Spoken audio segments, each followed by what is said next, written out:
Olá, pessoal! Espero que vocês estejam bem. Hoje nós vamos dar continuidade às nossas aulas da UC6 e o nosso tema é avaliação de riscos. Antes de nós falarmos sobre o tema específico, eu gostaria de relembrar com vocês as etapas que nós já trabalhamos dentro desse contexto para a elaboração do Programa de Gerenciamento de Riscos, o PGR. A primeira etapa que nós fizemos foi conhecer o ambiente de trabalho, entender como era o local aonde os trabalhadores executam as suas atividades e também, uma questão essencial, é conhecer quais são as atividades que são executadas pelos trabalhadores de forma detalhada. Importante nós observarmos essa questão, porque sem realizar essa primeira etapa, dificilmente nós vamos conseguir realizar as posteriores, né? Porque em seguida nós fizemos a identificação de perigos e riscos que existem dentro do ambiente de trabalho onde os funcionários executam as suas atividades. E agora que nós já identificamos quais são os perigos e os riscos dentro desses ambientes, nós vamos avaliar esses riscos para fazer a determinação do nível de risco que esse funcionário está exposto. Bom, pensando nisso, essa avaliação de riscos é ela que vai nos ajudar a definir quais são as prioridades. Essa é uma questão importante estar observando, né? Por quê? Quando nós falamos em relação à avaliação de riscos, nós vamos usar alguns critérios para poder definir esse nível de risco.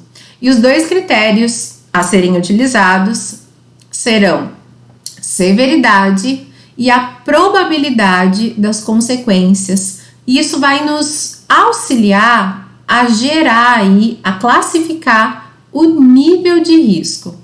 Geralmente, a gente usa os termos nível de risco baixo, moderado, alto e crítico.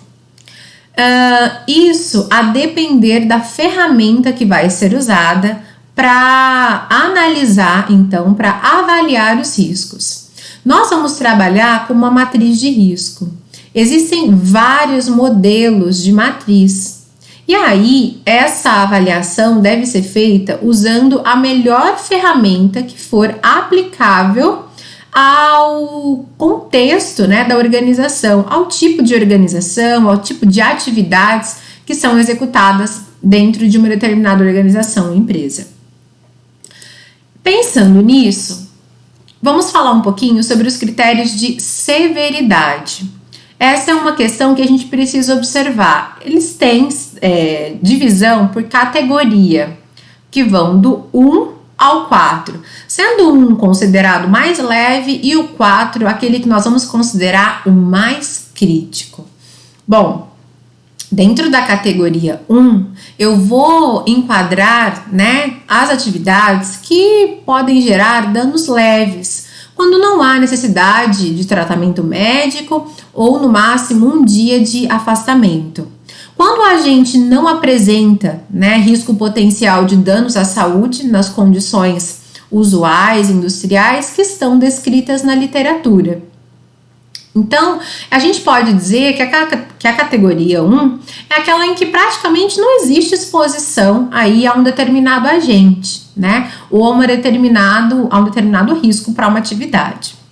Bom, na categoria 2, eu chamo a atenção de vocês para algumas peculiaridades que já estão aqui, né, descritas dentro dos critérios de nível de categoria 2, mas a gente coloca, né, o afastamento de até 15 dias, onde uma doença seria totalmente reversível.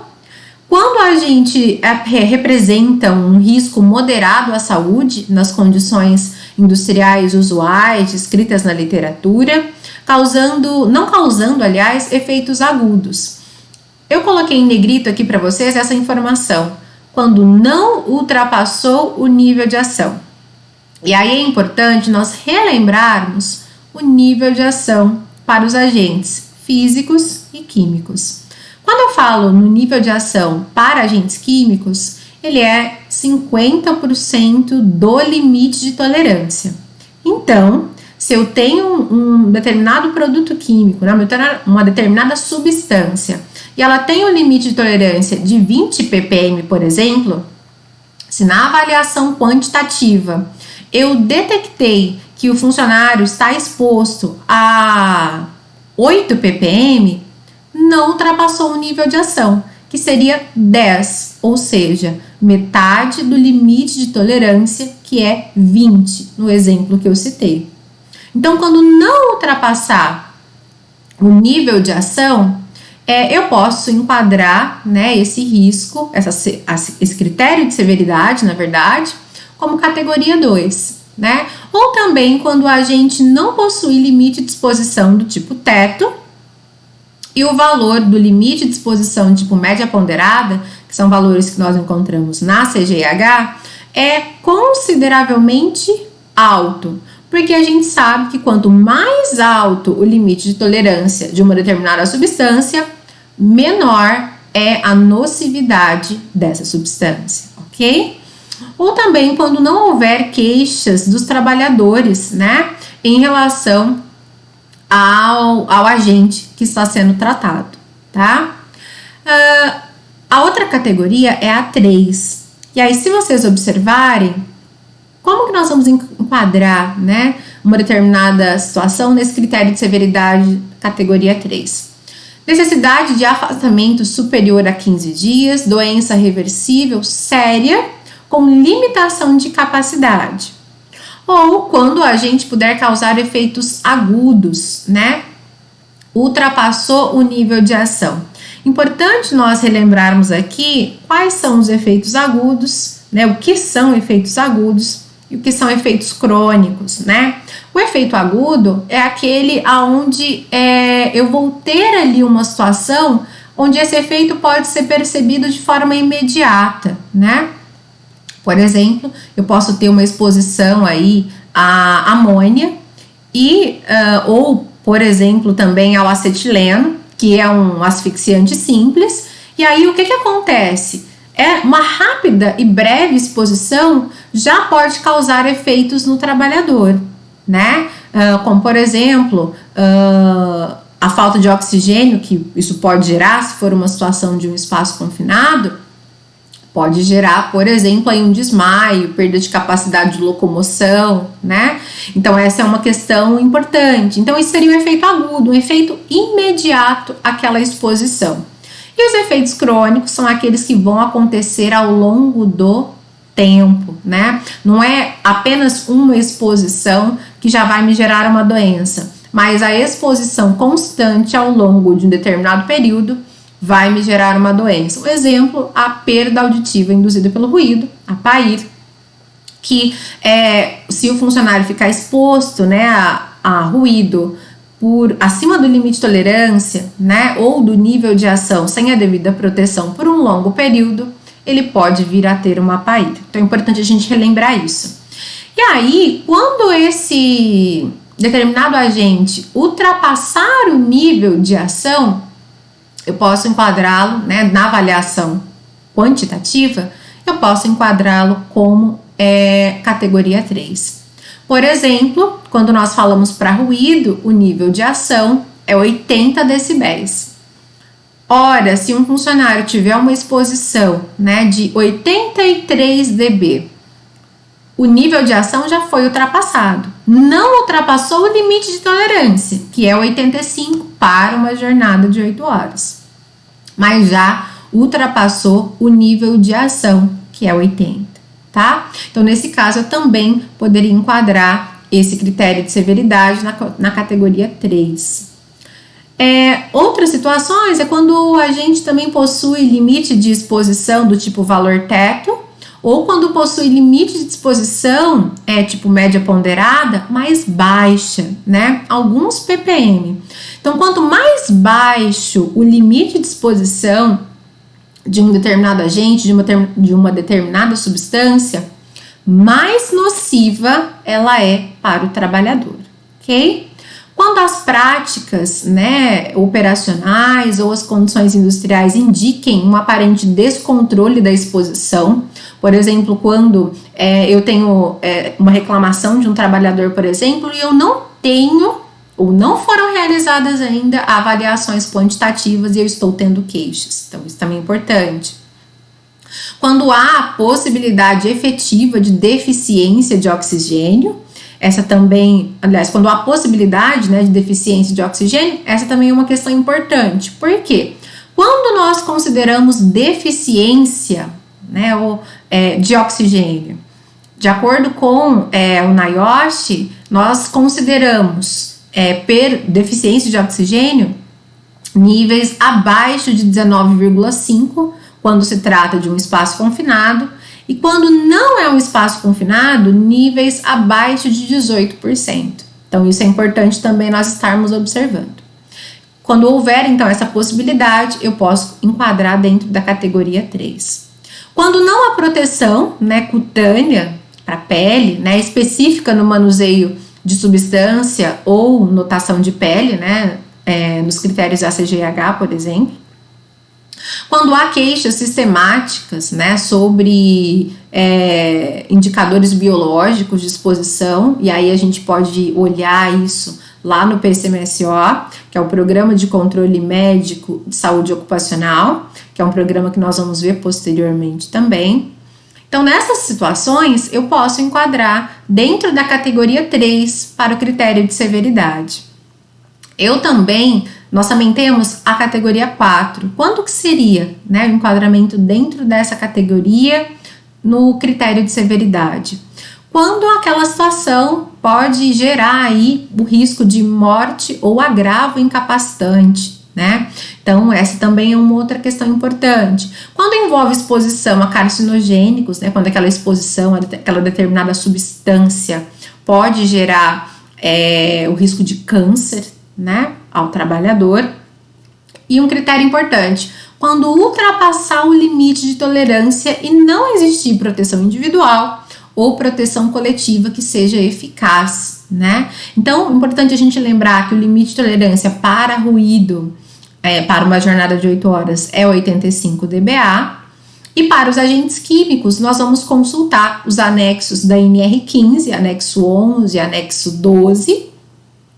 E também, caso a substância com a qual nós estejamos trabalhando não esteja dentro dos anexos da NR15, não esteja contemplada lá, nós vamos olhar então dentro da CGIH, ok? Então isso também é importante. Se ultrapassar o limite de segurança, né, limite de tolerância, desculpe, pode ser enquadrado então na categoria 4. Nas situações aparentes, onde o risco seja grave e iminente, né? Ou seja, onde aquela situação pode gerar a morte de um trabalhador, pode gerar uma doença, né? Incapacitante, grave, então isso também é importante a gente estar observando.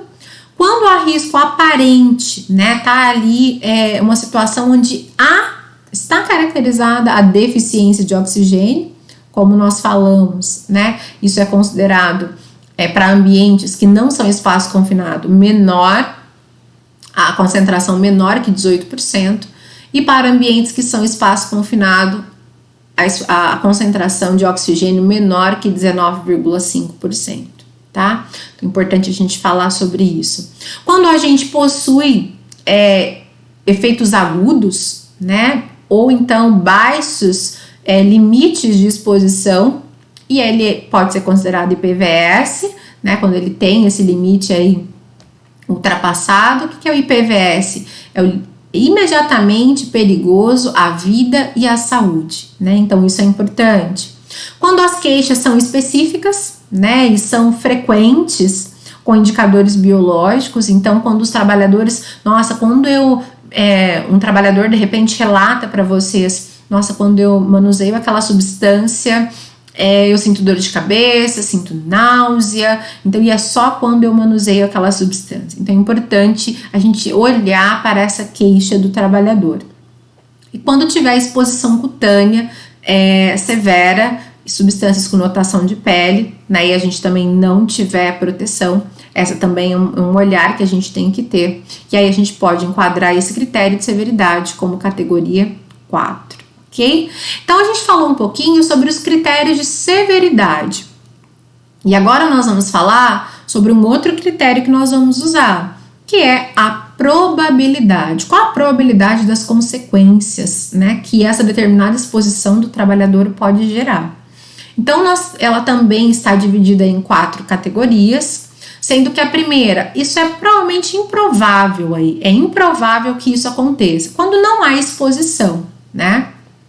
Então, quando não há exposição do trabalhador, a probabilidade de uma consequência, né, negativa, ela é improvável. Então, a gente vai enquadrar na categoria 1.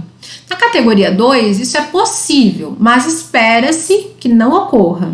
Quando a exposição ela acontece de forma esporádica, por exemplo, quando falta a moça ou o trabalhador que trabalha lá na produção, o meu chefe, e eu trabalho num setor que eu não tenho exposição ao ruído, por exemplo, quando falta alguém, o meu chefe pede que eu vá para lá e trabalhe na produção, por exemplo, onde há risco de ruído. Então, nesse caso, a minha exposição ela é esporádica. Quando há a necessidade, eu vou para uma área onde eu posso estar exposto a ruído. Então, nesse caso, a gente pode enquadrar na categoria 2. Não tem uma habitualidade, né? Não tem uma regra para que isso aconteça. É quando é necessário. Na categoria 3, essas consequências elas são pouco prováveis. Faz parte da atribuição do cargo, a exposição, e ela ocorre com habitualidade, pode ou não ser de forma permanente. Então, tem uma habitualidade. 3 vezes por semana, exemplo, eu lido com aquela determinada substância, aquele determinado agente químico. Uma vez a cada 15 dias, então tem uma habitualidade, a cada 15 dias eu executo atividade lá no ambiente que tem um ruído acima do limite de tolerância ou acima do nível de ação, por exemplo. Nesse caso, a gente pode considerar enquadramento na categoria 3, para o critério de probabilidade. Categoria 4, provável ou quase certo. Então, faz parte da atribuição do cargo, a exposição ocorre diariamente durante toda a jornada de trabalho. Vamos citar como exemplo o operador de empilhadeira. Ele está ali durante toda a jornada de trabalho dele, executando as atividades como operador, né, dirigindo ali a empilhadeira, e ele está exposto, por exemplo, ao agente físico ruído. Então, isso faz parte da atribuição, né, do cargo dele. E ele está ali durante todos os dias, durante toda a jornada de trabalho. Então, poderia enquadrar, caso haja exposição ao risco físico ruído, por exemplo, na categoria 4. Ok? Então, falamos um pouco sobre os 2 critérios que nós vamos utilizar. O critério da severidade e agora nós falamos sobre a probabilidade. Para que a gente consiga chegar, então, efetivamente a um nível de risco, nós vamos fazer o cruzamento entre a gravidade e severidade. Então, essa é uma questão importante nós estarmos observando, né? A gravidade ou severidade, e nós vamos fazer, então, esse cruzamento da severidade com a probabilidade, né? É importante nós estarmos observando essa questão. Bom, olhando para isso, nós vamos observar, então, que nós vamos utilizar a matriz, né? E nessa matriz de risco, nós temos aí o nível de risco que pode ser enquadrado como baixo, moderado, alto ou crítico. Quando eu falo em relação à questão da avaliação de riscos, são que ação eu preciso tomar a depender de como foi o enquadramento que foi feito fazendo o cruzamento da matriz. Então, vamos observar aqui um exemplo, tá? O funcionário X, ele é operador de máquina. Ele trabalha num ponto fixo da empresa, operando uma máquina específica durante toda a jornada de trabalho. Sua dosimetria revelou um nível de ruído de 81,5 dBA. Vamos classificar, então, em relação à probabilidade e à severidade, para que a gente consiga chegar no nível de risco. Bom, Em relação à severidade, vamos olhar aqui na nossa tabela. Bom, ele está exposto a um nível de ruído de 81,5. Nós podemos observar que já ultrapassou o nível de ação para ruído, que é 80 dB. Então, nesse caso, quando ultrapassou o nível de ação, eu posso enquadrar na categoria 3. Então, nós vamos aqui e vamos descrever. Severidade, 3. Vamos verificar agora a probabilidade. Nesse caso, ele executa as atividades como operador de máquina durante toda a sua jornada de trabalho. Então, nós podemos enquadrá-lo aqui, na categoria 4. Então, vamos fazer essa anotação. Então, classificação da probabilidade, categoria 4. E agora a gente vai verificar, fazendo o cruzamento entre a gravidade e a probabilidade, o nível de risco, observando aqui a nossa matriz. Então, se eu for observar, a minha severidade foi categoria 3 e a minha probabilidade, categoria 4. Vamos traçar uma linha imaginária, né? Então, severidade 3, probabilidade 4. Se eu for fazer esse cruzamento, eu vou chegar aqui, ó, no alto, né? Então, o nível de risco é alto. Então, a gente faz essa anotação. E aí, o que fazer, né? O que isso significa? Quando nós vamos olhar na avaliação de riscos. Então, se fosse baixo, seria manter a ação, né, de controle, seria manter as medidas existentes. Monitoramento para assegurar que os controles sejam eficazes. Se fosse moderado, seria manter as medidas já existentes e implantar medidas de controle adicionais num período de tempo definido. Iniciar um processo de avaliação quantitativa para confirmação da categoria e monitoramento periódico. No nosso caso, a avaliação ela foi considerada aqui no nível alto. O que nós precisamos fazer, então? Implantar imediatamente medidas de controle, iniciar o processo de avaliação quantitativa.